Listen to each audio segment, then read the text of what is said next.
మంచిగున్నప్పుడే అమ్మ అమ్మ మంచాల పడ్డదా బొమ్మ మంచిగున్నప్పుడే అమ్మ ఆస్తి ఇస్తేనే నాన్న ఆస్తి ఇవ్వకుంటే నాన్న కాదా ఆస్తి ఇస్తేనే నాన్న అమ్మ నాన్న చివరి రోజులు పైన పైన చూపే మీ ప్రేమలు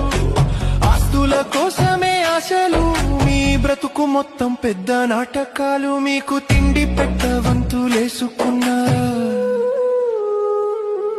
మీరు వంతులేసుకుంటారు మనిషి పుట్టుక పుట్టినావా నిన్ను మనిషి అంటారా జీవా మనిషి పుట్టుక పుట్టినావా మంచిగున్నప్పుడే అమ్మ అమ్మ మంచాల పడ్డదా బొమ్మ మంచిగున్నప్పుడే అమ్మ ఆస్తి ఇస్తేనే నాన్న